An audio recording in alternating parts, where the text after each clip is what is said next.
You look at Chris Paul, what a contribution. And all of a sudden tonight, he's become their big assist man. I mean, his passing was the key to their offense in that first half. Not something you always see.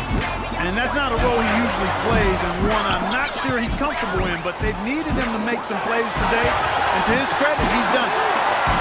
Our second half of basketball, and presented by Gatorade. Let's see who's all filled up and on the floor to start the third.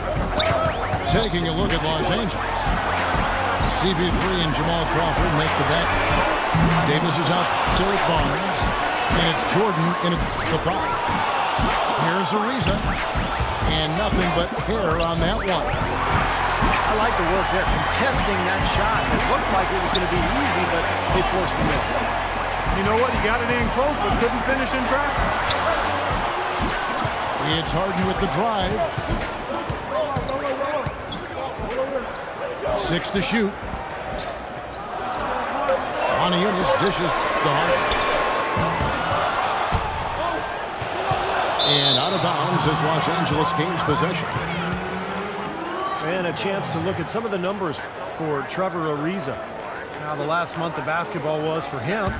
He's putting up 13 points a game, 5 rebounds, and 3 assists. And some pretty good numbers, I think, guys, when you look overall at his contribution. Yeah, and he's always looking to raise his game, and that's what you see in his consistency. One of the important characteristics that he brings to the table.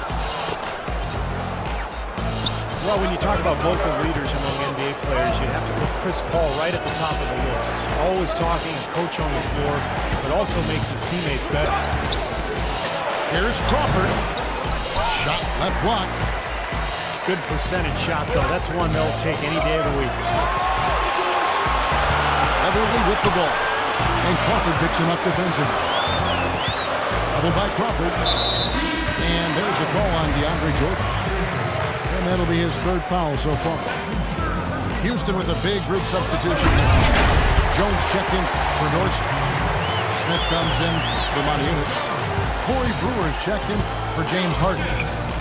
And it's Tarian for Patrick Beverley. And you know, Chris Paul is what looks to be a natural leader. You take a look at him being elected the president of the NBA's Players Union. I think that indicates the respect he has on both sides of the aisle, with his peers, but also with those highly respected, not only because of his performance, but because of his character as well. And the Clippers call time here. And Chris Paul not shy about voicing his opinion, Steve, when it comes to Clippers' decisions in the front office. No, but that's healthy, you know, particularly with his relationship with Doc Rivers. So, you know, Paul was instrumental in acquiring Barnes and Jamal Crawford. And, you know, look, when you have a star player, you should go to him for advice occasionally. And Los Angeles with some changes. Hawes comes in for Glenn Davis. And J.J. Redick is subbed in for Paul. Jordan uses the glass to finish the layup. Jordan's got 8 points. Well, the defense just looked a little lazy on the glass there. Yeah, nobody boxing out. That's inexcusable. Now let's send it to Doris on the sideline. Thank you, Kevin. Doc Rivers trying to help this Clippers team to the mountaintop. And Chris Paul said, I've never had a coach that wants to win as bad as I do, until Rivers. Rivers said, I'm just here to try to win. I always tell our players there's no guarantee to it. You have to be willing to get your heart broken. Gentlemen. He's getting him to lay it all on the line. Doris, thank you. An indication there of why the scoreboard looks like it does. Very passive defense. But the finish was anything but passive. No, he hammered that down, Clark. Superb above the rim action. And the Clippers making a change here. Paul's checked in. Kevin, let's see how the Clippers have performed over the last few weeks. First in scoring. First in fewest turnovers a game. And they're number 3 in team assists. A group of unselfish players who don't mind making the extra pass. And the points that they're scoring per game that you talked about, it is really a result of great offensive execution. And this is a club that works well together. They get great looks, and they'll also score in transition. It's good, and the Clipper lead is cut down to just 4 points in the bucket from Ariza. think of the Clippers as being an updated version of Showtime? Trying to grind it out and get a win, too. Yeah, I thought they were a little better defensively. They have guys that will certainly give you highlight reel material. They're smart in how they attack teams and how they finish games, too. Paul kicks to Hawes. Oh, and that one, no question, powered it down. Tell you what, he's not going to win any high jump competition, so it's a good thing he doesn't have to go too far to get to the rim. I'm not sure he could, or any of us could slip a piece of paper under him when he takes off. Now, it doesn't matter much because he's such a big man. I mean, if he gets position, forget about it. They haven't been as aggressive from outside as they were in the first half. They're playing smart with the lead. I like that. They're being very selective and deliberate in their offense. And that's a good strategy when you're on top. Ariza against Barnes. Down to 5 on the shot clock. Ariza kicks to Terry. From outside, off the mark. Defense didn't give him any space there. Barnes passes to Hawes. Beautiful dish, and the layup goes down. And it's an 8-point Los Angeles lead. And he just used his height that time down low. That's going to be pretty hard to defend against. The ball. Here's the 3. Here's Barnes. Jordan dishes to Hawes. Nice hit again. No good on the buzzer.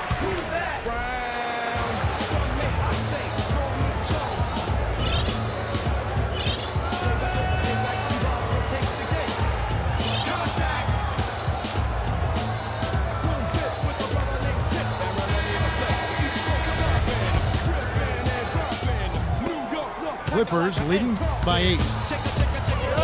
Beverly and Harden man the back. Joey Dorsey is out there with Montezumas. And it's Brewer in at the 3. That's the 5 for Houston right now. Here comes James Harden. The feed to Brewer. Back to Harden. And there is a call on Matt Barnes. That's foul number 2 for him.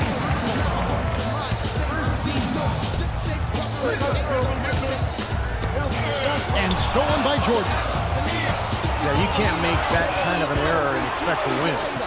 You're right, Steve, because they will cost you. I mean, those kind of mistakes, those are losing plays. On the jam by Montezumas. Boy, extremely opportunistic defense leading to those points there. That dunk clock coming within seconds of the steal. I love the way they convert from defense to offense. But that's what happens when you get all 5 guys on a string defensively ready to react and make a play. That's really too easy a chance to miss, guys. The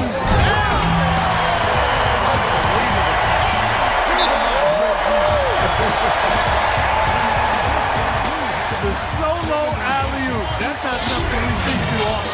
Timed it perfectly. You're right. And caught the defense totally off guard. I remember Tracy McGrady doing that. First guy I ever saw pull that off. J.J. Redick's checked in for the Clippers. All right, let's go over to the sideline with Doris Burke. Guys, over that last break, I listened to Doc Rivers address his team. He said, we are this close to finishing them off, but the job is not done yet, and I don't want to see any let-up out there. We'll see how well his point got across, guys. And taking a quick look here at the hustle stats for the Clippers. Boy, their hounding, harassing effort at the defensive end, very impressive. And they forced quite a few turnovers as a result. And I'll tell you, the other thing that's been a factor is the transition game. They're scoring a lot of points on the fast break. And there's the call on Matt Barnes. And that'll be his 3rd foul so far. Montezumas with him.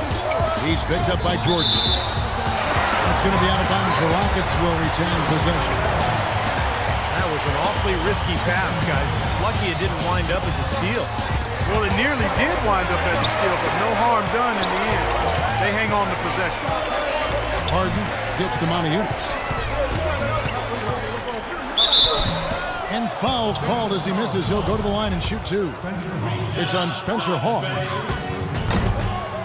The Rockets, of course, at the forefront or vanguard as far as advanced analytics go.